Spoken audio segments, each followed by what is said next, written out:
এটা গ্ল্যানোয়েড ক্যাভিটি, দেন ইনফ্রাগ্ল্যানোয়েড টিউবারকেল, সুপ্রাগ্ল্যানোয়েড টিউবারকেল। দুইটা শব্দ এখানে যদি আমরা অর্থ জানি তাহলে এই তিনটা পয়েন্ট আমরা সহজে মনে রাখতে পারবো। গ্ল্যানোয়েড মানে কি? গ্ল্যানোয়েড হচ্ছে গ্রিক শব্দ থেকে এসেছে, যার অর্থ হচ্ছে ফোসা। এই অংশটাকে সকেট বলা হয়। সকেট মানে মানে আমরা প্লাগ যেখানে লাগাই, সকেট গর্ত থাকে আর প্লাগটা কিন্তু উঁচু থাকে, তাই না?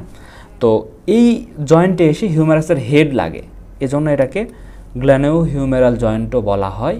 আর এই জয়েন্টটাকে বল অ্যান্ড সকেট জয়েন্ট বলা হয়, কারণ এটা সকেট আর হিউমেরাসের হেডটা হচ্ছে বল টাইপ, এই জন্য এই জয়েন্টটাকে বল অ্যান্ড সকেট জয়েন্টও বলা হয়। তাহলে এই গ্ল্যানোয়েড মানে আমরা জানলাম যে একটা সকেট।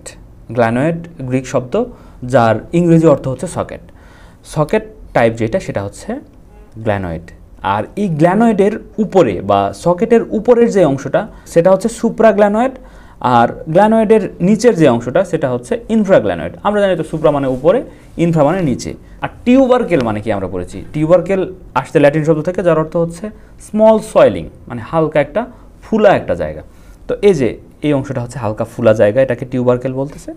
আর নিচের যে ফুলা অংশটা এটা হচ্ছে ইনফ্রাগ্ল্যানোয়েড টিউবারকেল। তিনটা শব্দ, ইনফ্রা গ্ল্যানোয়েড, গ্ল্যানোয়েড মানে কি সকেট, সকেটের ঠিক নিচে, টিউবারকেল মানে হচ্ছে হালকা ফুলা একটা অংশ, এই অংশটাকে ইনফ্রাগ্ল্যানোয়েড টিউবারকেল বলে।